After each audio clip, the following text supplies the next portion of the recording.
Streaming now, this is the Wood TV Live Desk. The National Forum for Black Public Administrators annual conference is underway. And for the first time, folks, it's here in Grand Rapids. Good morning. I'm News 8 digital anchor Luke Lester here from the Wood TV Live Desk. Joining me this morning via Zoom is West Michigan Chapter President Jordan Eatman. Jordan, good morning. Good morning. So tell me a little bit here before we get rolling about this conference. Yeah, so the National Forum for Black Public Administrators is the principal and most progressive organization dedicated to the advancement of Black public leadership in local and state government. This conference, the Prison of Possibilities, which is the theme, I've been working on this for the last 2 years with the team, serving as the chapter president here for the West Michigan chapter. We're super excited to welcome so many people from across the nation here. There's about 700 plus people in attendance at this conference, and they typically have about 700 to 900 people in presence, but it's been gone for the last 2 years. And so we're happy that this is the first time they've been back in person for the last 2 years, and we were able to host this here in Grand Rapids. So they have about 2,500 members total, but about 1,500 who are active, and out of that 1,500, 700 plus showed up here in Grand Rapids. So we're super excited to host them here in Grand Rapids. Tell me a little bit specifically about your role and your role in making this come together.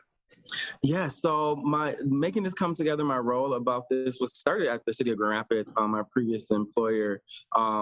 When I served as the president of the chapter there, really making sure that we can help shift the narrative. And that's really how this is important with Experience Grand Rapids as well. I often talk about how culture impacts policy, and policy impacts our day-to-day lives. And this is literally a prime example of that. This is about changing that narrative, welcoming more diverse groups just like this to the city of Grand Rapids, and helping to change that narrative. So I've been a part, along with my team, making sure that we had the infrastructure put in place, that we highlighted the diversity of our community, from vendors and suppliers that we have worked with, and just making sure that the presence was felt here. We transformed DeVos Place in our innovation center, and so we really had hands on deck cooperation with multiple different entities, including Experience Grand Rapids and the City of Grand Rapids and other entities over here in Kent County.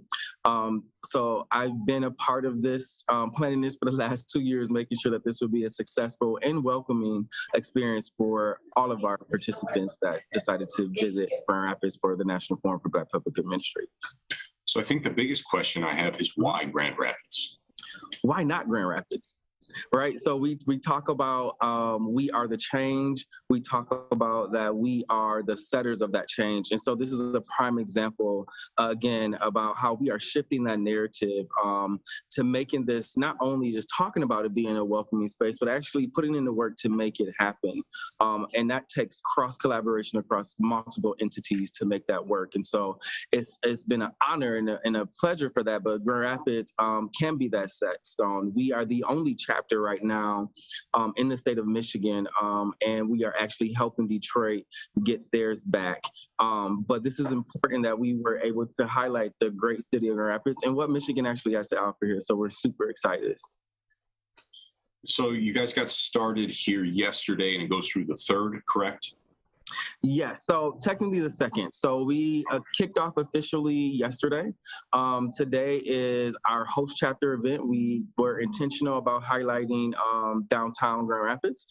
So we actually rented out Studio Park C. And yes, and we have the Marks of Excellence. Magic Johnson will be here later on today as a keynote speaker for our corporate luncheon. And then we wrap up on Saturday with the Marks of Excellence at Frederick Meyer Gardens. And that is the cap of that day there. Now, Sunday is another day, but that's more so for us to recap the conference itself. So Magic Johnson, obviously, that's a big name. Tell me about some of the other keynote speakers and workshops that will be going on. Yeah, so we have Simone Biles, who is here actually currently speaking. Oh, wow. So I just stepped out of that recently to come here. We've had quite a bit of workshops. There's some quick chat sessions on teens and minority communities, widening opportunities for pipelines, confronting gun violence, climate resilience, community equity and inclusion seminars.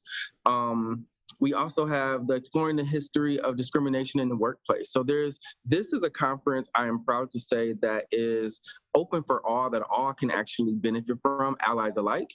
Lots of great opportunities and workshops that anybody can take to enrich and go back to their individual companies to enrich their culture in their workplace or their home or wherever their cultural influence is placed.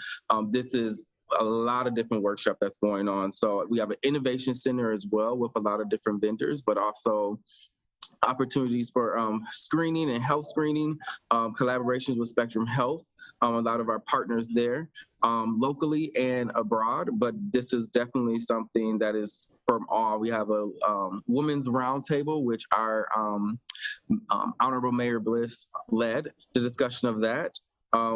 Yeah, so there's quite a bit of things going on here with some. We just had opening remarks from Governor Gretchen Whitmer. She presented a video and gave greetings and welcomed this group as well. So we've had a lot of great people and great speakers today and tomorrow. So 2 years in the making, like you said. Yes. What are you hoping when this wraps up? What are you hoping comes from it? What I'm hoping that comes from this is, truthfully, to not forget about the mid-sized cities. I think there's a benefit and a hidden gem, a nice little niche there for mid-sized cities like Grand Rapids. We have the big time or big city reach without having the big city prices. And that can be very attractive for a lot of different entities and for whoever we're hosting here in Grand Rapids. But 2 years in the making, one thing that I am hoping in addition to that is that people leave here knowing that Grand Rapids is here. It's a powerful community, a welcoming community, a fun community, and that we actually have playtime here all year round. So it's a little bit cooler than it was yesterday. But for Michiganders, that's not new. And so wintertime is playtime here just as it is in spring, as we enjoy both winter and summer activities of entertainment. So what we've been hearing thus far has been great feedback, even from the opening. People were excited and are continuously being excited and impressed about the offerings here. Yeah, and so we're excited. We're happy that Grand Rapids Broadway was able to provide a discount code for the Aunt Too Proud to Beg Broadway musical that is currently during this week to all of the attendees. And so it's really been a very collective, a collaborative effort, and that's what I want the participants in the community to feel as well. Jordan, we really appreciate your time. Is there anything else that you'd like to add?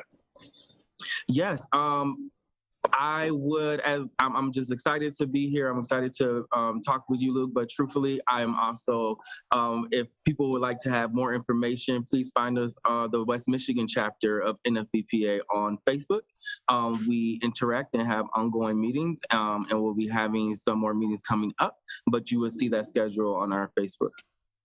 Here's one more thing too. How do you register if you are interested here in the remaining days? Do you just go to that website that you just mentioned? Yep. So you can go to nfbpa.org and you can register on site. The beautiful part about us hosting this, actually, and I forgot to mention this, Luke, so I apologize for that, is that we negotiated a regional rate. So no matter who you are in Michigan, there's a flat rate and a flat fee. You just have to hit the regional marker to attend. Excellent. Jordan, again, appreciate your time. Thank you, Luke. And ladies and gentlemen, if you now are just tuning in, or maybe you tuned in halfway through this stream, you're able to click the link attached to this. It'll take you over to woodtv.com. We're able to see our full conversation there. This has been a look at the Wood TV Live Desk. I'm News 8 digital anchor Luke Lester. Have a great afternoon, folks. We will see you around.